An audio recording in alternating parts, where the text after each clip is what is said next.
All right, so here's your lame question invitation, and I hope you just take it as an open invitation to say what in the last 3 chapters was meaningfully new. And I don't want to start with a criticism. I want us to start with affirmative, either from this book or from these last 3 chapters. What was the author's contribution to thinking or to living, a way of envisioning or living into faithfulness for you? Well, I was amazed at how in Native American theology and the Christian theology parallel one another. You know, it's, as I said a little bit earlier, I'm so grateful to have had the opportunity to read that book and to understand what the Native American religions really meant. Yeah. And the Hopi people, I mean, I hope I'm saying that right. They were just amazing to me. And that's why I think it's good that we're reading these different theologies about the same subject, because there's more than one way to express Christianity or belief in God or whatever. But, and I thought that Charleston, he is a really great writer. And so I was just, you know, there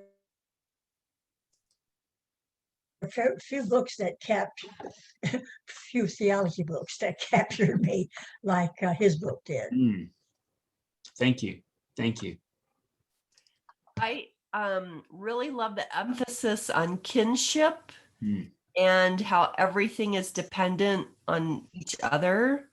You know, everything in the world, all life and the trees and the rocks and everything. And I was coming to that, you know, conclusion. I liked that idea. I've, you know, briefly heard about that, about Indian spirituality or Native American spirituality. And this just explains it so well.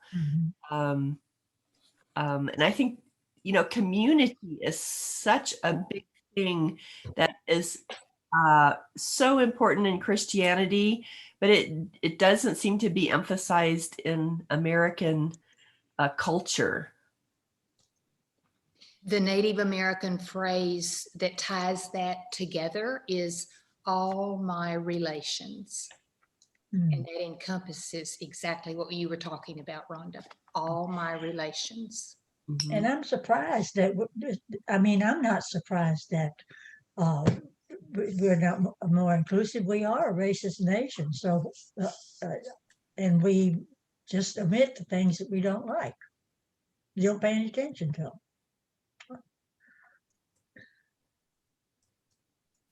Well, I think these books have pointed out how baked into the system the racism is. And we don't, because we're the people who benefit being white, that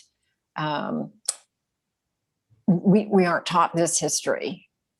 Right. It's sort of the attitude that the winners write history, so we don't hear about it. It's glossed over, and you don't realize what other people are experiencing, or as I said, how it permeates every single aspect of society, and we benefit from it, so we don't even notice. Yeah. I thought one thing that really impressed me was the statement that the Native Americans don't fear death, they fear exile. And that just really helped put into context that, as all of you have said, the community, and that everything is part of community, and that's the most important thing. I really loved that. And the handling of their dead, where they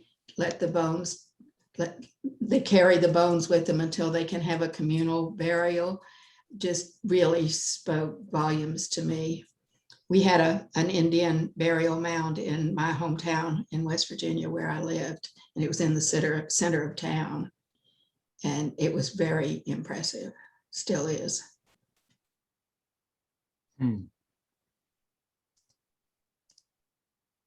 there was, as a Hispanic, there was a certain amount of that kind of feeling from the past. It's growing up in South Texas. I'm 10th generation, and my grandmother was a healing person. She was a what's called in Spanish a curandera. So people brought children to her and she delivered half the town, half the children in a small town. I could identify with some of that, not completely, but the whole history of the American Indians, so to speak, was kind of tied in with some of that Hispanic older history. So that was a very interesting read, to read that section of it. I like how he ties that the death issue, Ellen, with Christ's crucifixion, that the worst part of that was his isolation and his crying out. Yeah. To be, why have you forsaken me? And I thought it was fascinating at the end there where he was talking about how it was the men were asleep to him, but it was the women's turn. And it was very important that all the women be there. They were included because Jesus was a two-spirit Messiah. So everyone is included to keep the balance of life.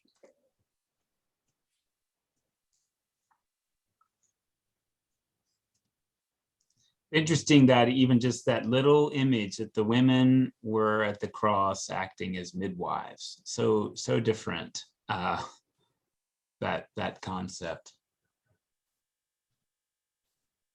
I have loved every page of this book, and it has been so meaningful for me. I could have easily taken this a chapter a week with our group. There's so many wonderful points that he makes in such a cohesive arc of his explanation. And this chapter about the cross was fascinating to me for what you've already said about exile being the most severe situation. It's not death. Bye, Julia.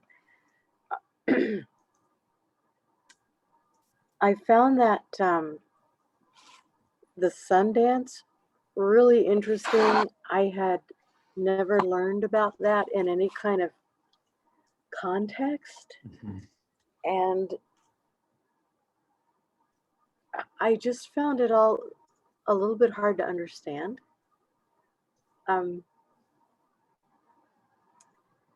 But clearly this idea of Christ's death and resurrection, and he says, an act of self-sacrifice and love so profound that it brought enough good medicine in the world to heal the broken hoop of the nation for every person on earth. Certainly, I think is my basic understanding of the cross and resurrection. And it's just quite lovely. But can anyone comment about this Sundance and the whole idea of how he talks about sacrifice? For me a little bit, I would welcome that.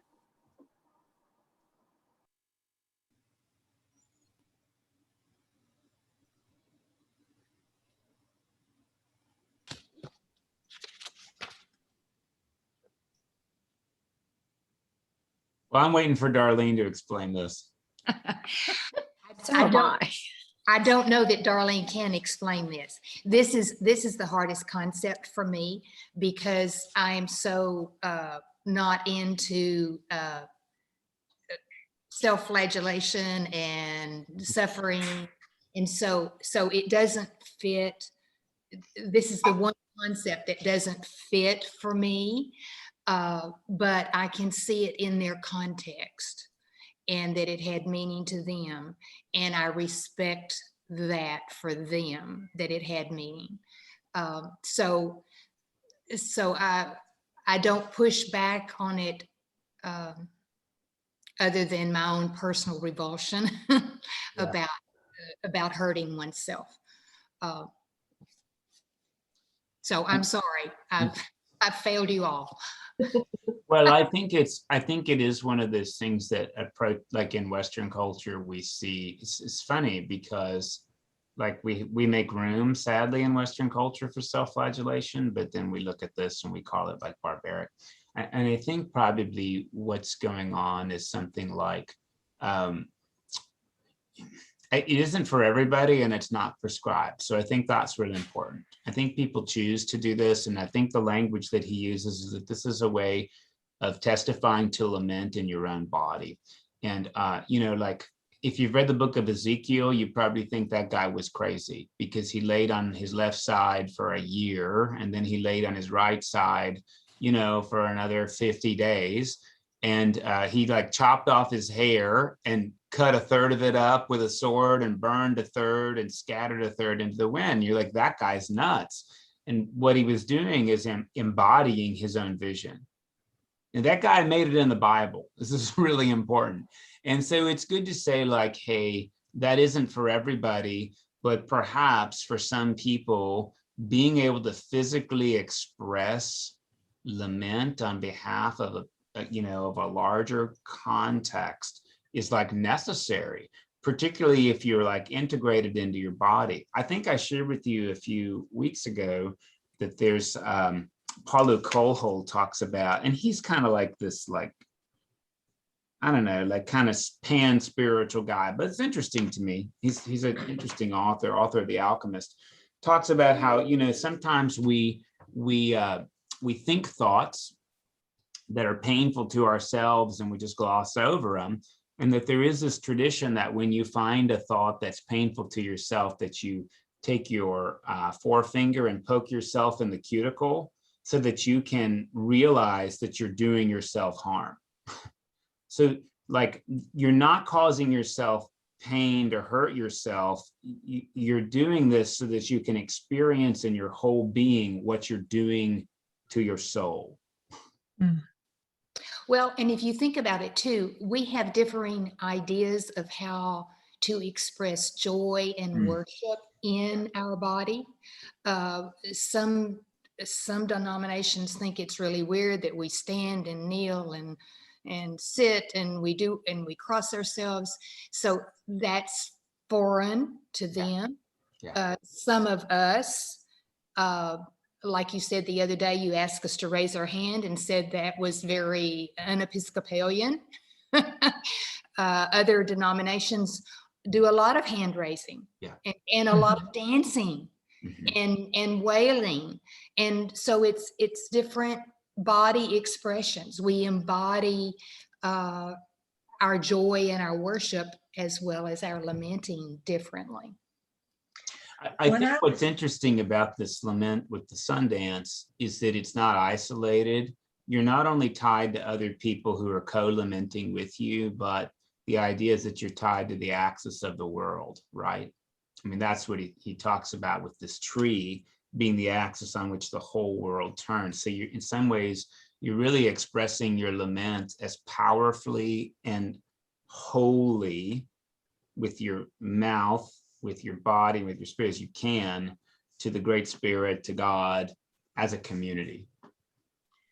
When I was in the convent, the first couple of years, there was a practice of self-flagellation every Friday in atonement for sin, and also to repentance and pray for people. They discontinued that. I don't think it went more than 3 years, and after that, we never did it again. But that was another form of atonement for any wrongdoings that we did.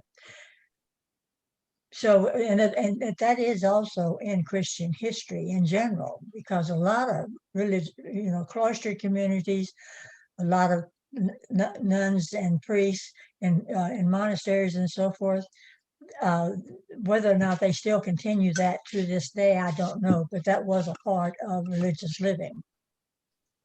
Yeah, and I think the frame that he offers that's different from that traditional Christian frame is that just take sin off the table. This is really about your what is that phrase from Right One? With our whole selves, our souls and bodies. This is like that integration. And look, I don't have like that much interest in doing the Sundance. I have to say, like, ooh, I wonder what it would be like, but I'm not convinced I want a rod put through my pectoral muscles. Like, I just don't think so. I'd love to have like the fruits of that without having to do it. But it is interesting to hear people don't die from this. So this is not like, it's not really like seeking pain to cover some guilt. It really is an expression of pain that's already there. So that's just a totally different frame. And even though I don't see that in the cards for me, you know, that helps me appreciate something that I'm not going to do. Yeah.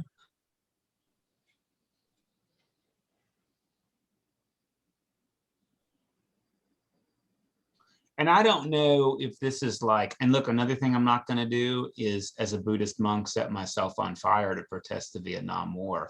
But it's probably similar to that. Yeah.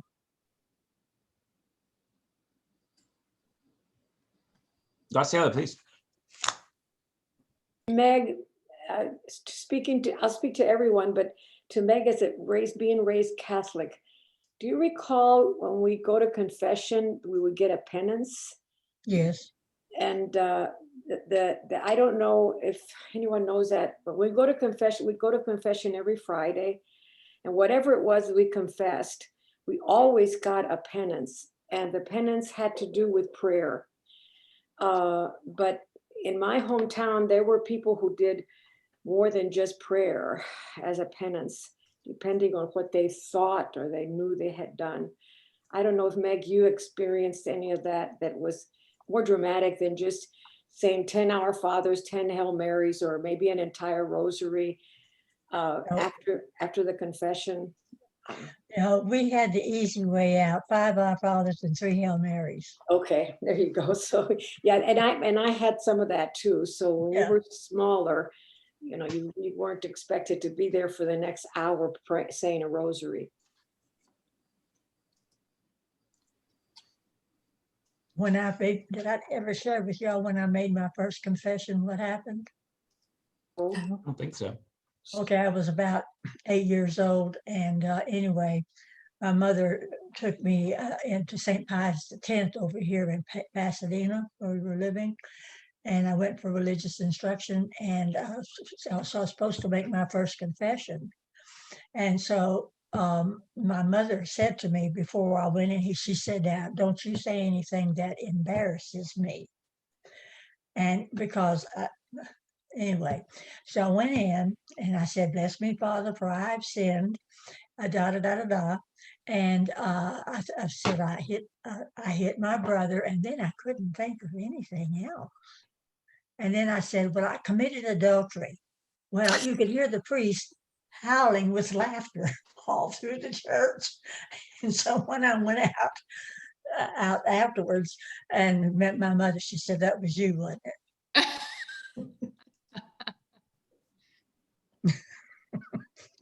A quick story about a confession I went to after many years of not having been to mass, etc. And I said something, "Bless me, Father, for I have sinned," and you know how many years had been or whatever. And the priest said to me, "Graciela, you are here." He knew who I was. "You're here right now in front of God and me, talking to us. Whatever it was you think you did or didn't do, you're here before God, and it is forgiven and forgotten and closed. You don't have to talk about it." So there were frozen, Graciela. Pardon me? You're frozen. I'm frozen? Yeah, you did. We didn't hear the rest of what you had to say. Well, the priest basically said, you're the fact that you're here you are sitting here before God, telling me, or telling through God what you think you've done or what you've done or not done. All of that is forgiven and forgotten. So just move on with your, so it was like he did just the act of taking that time. It was done. I guess for people that are non-Catholics, that doesn't make sense. I'm not sure. No, it makes sense. I don't think you have to be Catholic. I think that makes sense. Well, I don't know. It was just, confession was so, such a task for every Friday. I think that approach to sin really ties in with the concept of, oh, Hello. what a sweetie, with the concept of there is no original sin. There is only original lament. And the rest, and he says, the rest of the story, so to speak, is about how the many spirits and powers within creation come to the aid of human beings and help them cope. And I think that's what the priest did for you. He was helping you to cope with what you felt your sins were, helping you to move on and to live. So to me, that whole concept of there is no original sin, I know it's a little deeper than what we were talking about, but I don't believe there was any original sin either. That was Augustine and the time, thinking of the time that got pushed down through the church, because you cannot tell me that babies are born sinners. I think what's been great about the last several months is the opportunity to think through and hopefully redefine a lot of these words. And so, like, I would say absolutely there was an original sin. The man and the woman realized they were naked and they were ashamed. And being ashamed of being vulnerable, that's the original burden. And it's not a moral category, it's a quality of life category. And I think the story nails that, right? It's not like on the Santa's naughty list to be naked. You could hear it that way, and I think you've made the mistake. It's living with that burden of shame is absolutely, well, I don't know, absolutely might be the original sin. The burden that we still carry and pass on to our children and our nieces and nephews and to our parents. We pass it upward and downward. And we don't have to. I mean, I think that's the interesting part, right? Like we don't have to. What's great about the rabbis is they say when two people are married, they're naked and unashamed. And so the rabbis have this vision, and you can take marriage off the table, but that you can go back to what God intends. You can lay down the burden of sin by being vulnerable and being safely vulnerable. To me, that's sort of lovely correctives. It's just that you need enough people to understand the definition of your terms. And that's how kinship helps us with that. When we confess our sins to each other, when we're open and vulnerable with each other, when we confess our shame and our burdens with one another, then we help each other with those, and we bring them to the light of day, and it takes the power away from them. In AA, we're only as sick as our secrets. Right. So when we share those secrets with one another, it's healing. Yeah, and I think particularly what becomes really healing and takes the fear edge off of that is to say, this is not about like some stain. This is about a weight that I'm carrying. There's just really different categories. Julia had to drop off. She asked this question about exile because he talks about that quite a bit. And I just wanted to remind you that Socrates was charged with corrupting the youth of Athens, and he was given a choice. He could either die an Athenian or he could live in exile. And he did something very un-American. He chose to die an Athenian, because to go into exile would have been losing his entire identity. And this is something I think because we're so ambulatory, particularly over the last 50 years, that maybe we don't quite get, but I think it's very, very biblical. The worst thing you can do is lose your community and be exiled. And I think that is definitely the native way as well. Again, we've sort of lost that with the embrace of individualism, with which the author argued last week. You know, I can do it by myself and it's all about what I do. And, you know, this is where you got to hear things like Barack Obama say, hey, you didn't build that road. You know, like we all want to say we did it ourselves, but we're standing on the shoulders of other people. And this idea that I did it all by myself, in some ways, is that sin of that weight of hubris, otherwise known as individualism. So I think we're maybe not as afraid of exile as like many of our forebears were, because we've twisted the concept, and we've sort of made everything so self-ish. Instead of saying our individuality informs our community, we've just stopped at individualism. And so I think we've taken some of the threat of exile away, but I think we haven't done that in a healthy way. And of course, we all know, and this has been really interesting over the last year to really come to grips with like what privilege looks like. You know, as a white man, I'm able to tell a multiple generation Asian looking woman to go home. Those are words of exile, right? Which is funny because I could speak those words to people whose tenure in this country predates my own family, but because I'm in this dominant looking class, I'm able to put power behind those words that they couldn't speak back to me. And to hear that in the native mind, the cross is about undoing that. That's very interesting.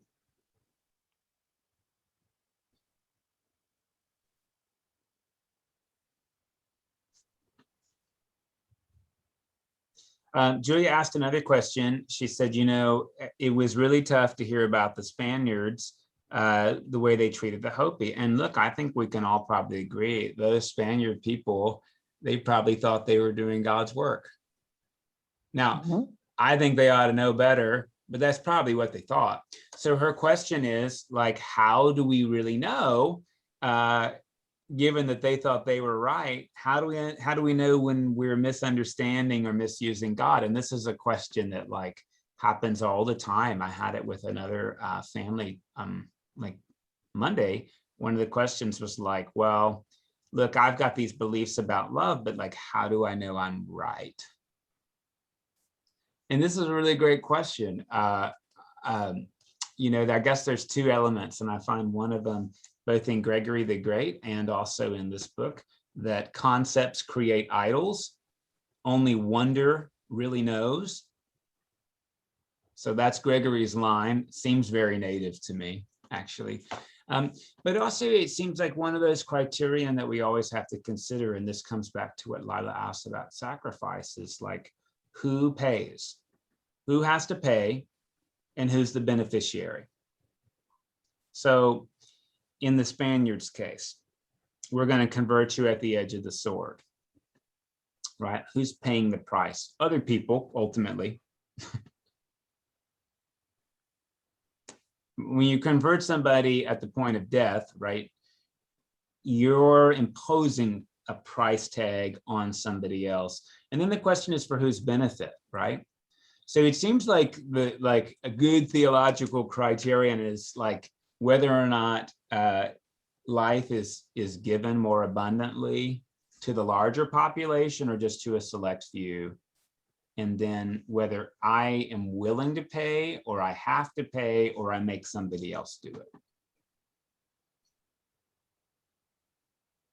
I like his statement on page 124.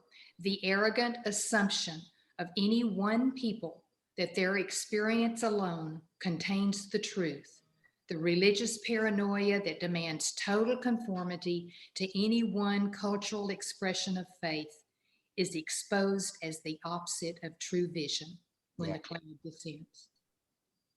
It's really interesting how he described Peter, the cloud, as being representative of Peter living under a cloud.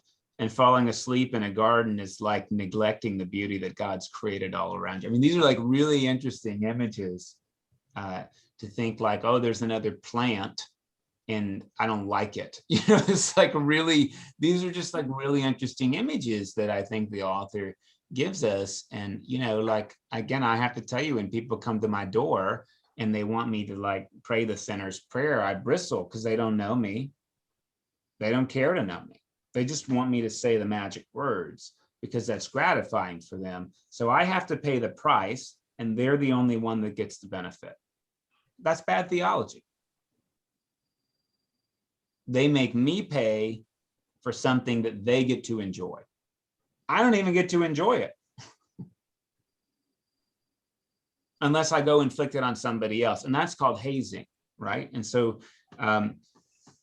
yeah, anyway, that just doesn't, that maybe seems like a good anchor for that.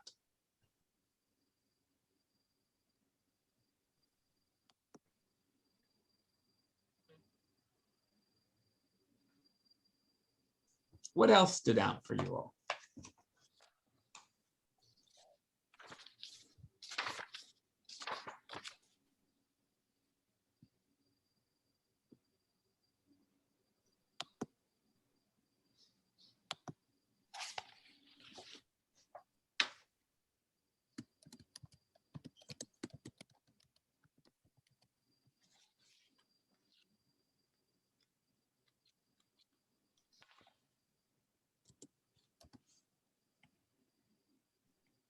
Well, I just had a thought as we were talking that probably in biblical times, exile still meant death because you were cast out with no food and no water and nothing. And so the difference was only that you died alone rather than in community. Yeah. Sounds pretty horrible to me.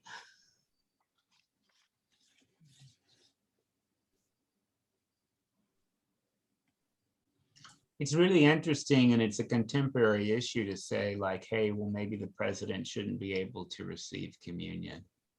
So we're going to exile you from God's grace because you haven't earned it.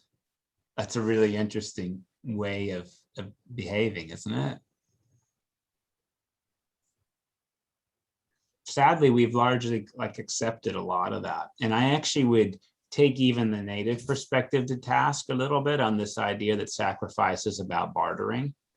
I think as I try, I think the spirituality I want to have is less barter based. I would really like to be in the spirit of gift giving, which is really about what I choose to offer and not what I'm looking forward to in return. And I'm just not really convinced that God wants to make deals with us.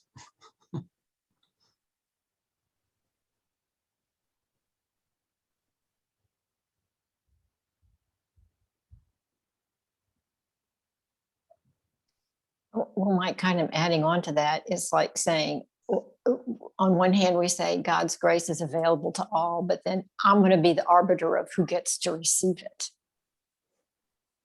It's real crazy, Kathy.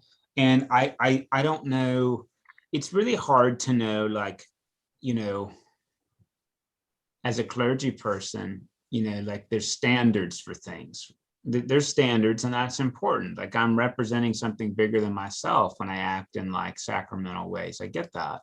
But at the same time, there is that tension about like, well, who is this for? What is it doing? And what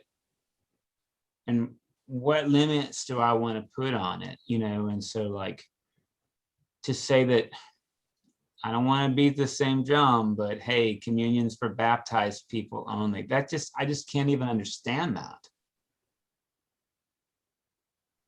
As if baptism like changes your value to God. I mean, that's a barter then. That's not even a barter, that's hazing. If you want to be in the tribe, you need to get splashed with some water. It's gentle hazing, but that's hazing. That's like what it means to be in a gang, not to be in a community.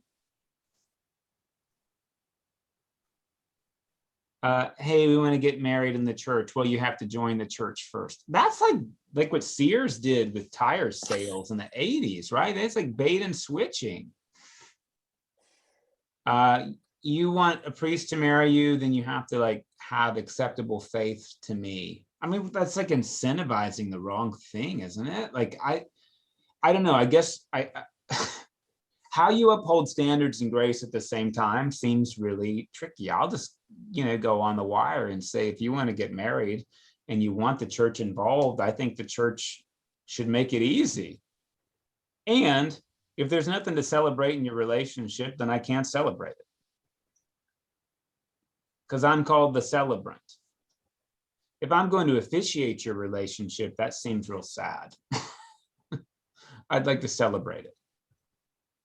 So maybe that's part of the way of standards, but again, to say like, oh, well, I'm not really Christian, but I'd like a priest represented because I grew up in church and it means a lot to my family. Is that a bad answer? No. Because marriage is about families ultimately, right? I mean, it's not just about people, two individual people. It's about communities when we do it right.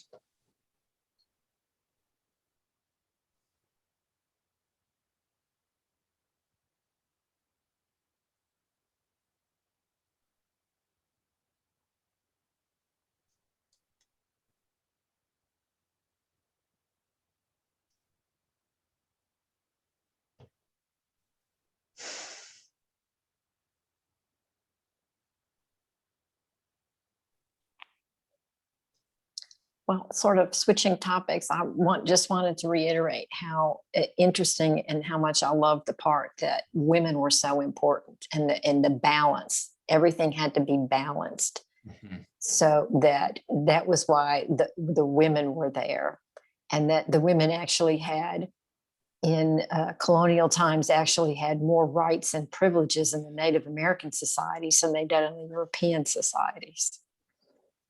And as he points out, think of how different things might have been if the Europeans were willing to work with the native communities instead of deciding they were vermin that had to be exterminated. Not only work with, but learn from. Mm-hmm. Mm-hmm.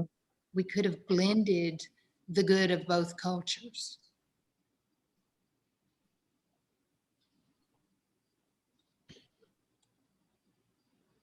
Well, that's not, I don't know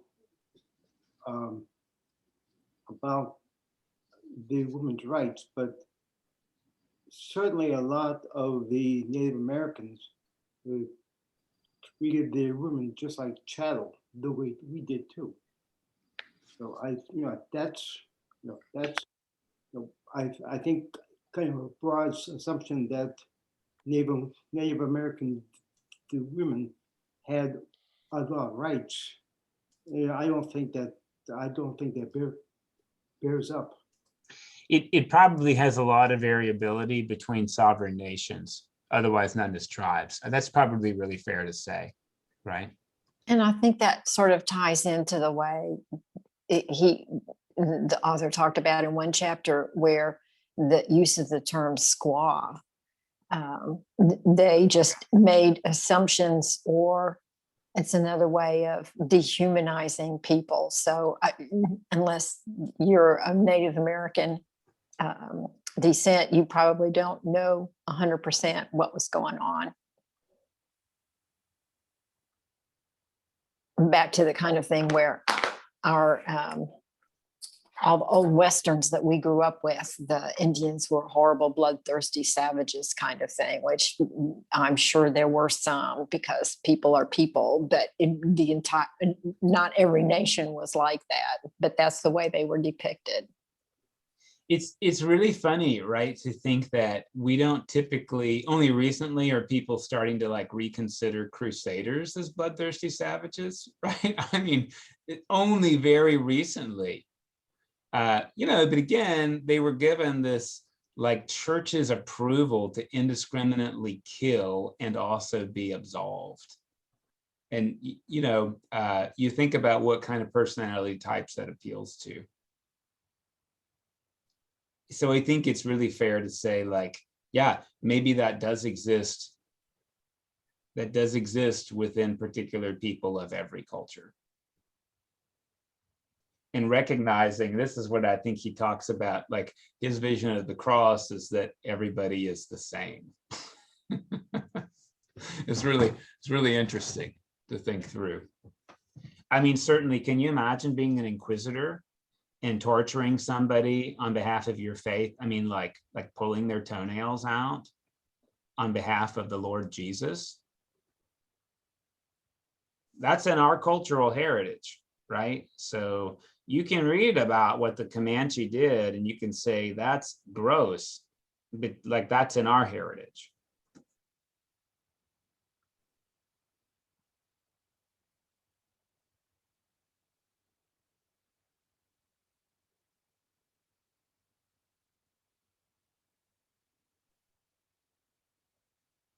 I'm really excited about the resources that our Diocesan Diversity, Equity, and Inclusion Officer, Denise Trevino, is supposedly compiling and going to get out to at least me and hopefully the rest of the diocese in the next couple of weeks. And hopefully there'll be some ways we can continue on. I'm really hoping that there can be some ways that we can experience affirmatively some of the practices from different Native American traditions so that we can expand our own spirituality. I have to admit, drawing a circle with cornmeal is not going to work for me. And that's all right, I think. It's not going to work. But there are other things that are helpful for me to do. The idea of demarcating a sacred space. I'm not going to use corn for that, but we do that in our own tradition, and we can do that at home, and we can do that at church, and so like that's a good blending. And then I think what's interesting is to think about like how can we do that more and more instead of just in one isolated place, so that we're more able to live into like the sacrality of multiple places.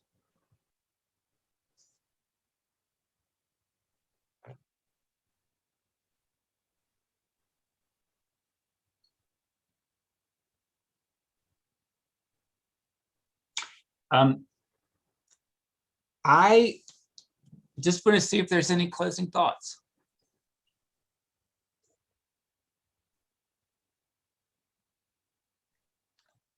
I really enjoyed this book. I thought it was very, very easy to read and very accessible and very informative. I loved the Black Womanist Sisters in the Wilderness, but it was slow reading. You had to really read it slowly and think about it. It did say some wonderful things, but I just thought this one was very accessible and very eye-opening, and I enjoyed it a lot. He does a really good job with like giving you stories, which our brains have evolved to love, right? Yes. This is one book that I had to read every sentence and reread it, and phrases that will stick with me for a long time. Yeah. Yeah. Thank you. Well, I hope that you, if it's in your wheelhouse, you'll enjoy reading Mujeres de Theology. And I look forward to discussing you with that soon, if you're so inclined. Yes, Oh, and I need to tell y'all that I will not be able to join you next Wednesday. I have a root canal problem. Oh. So I have a dental appointment that morning, and that was the earliest I could get. Sure. Okay. Well, you'll be missed, and I hope it goes well. We'll be praying for your root canal. Well, thank you very much. I was hoping to hear that. Absolutely. Well, take care, everybody. I look forward to seeing you soon. Okay, bye.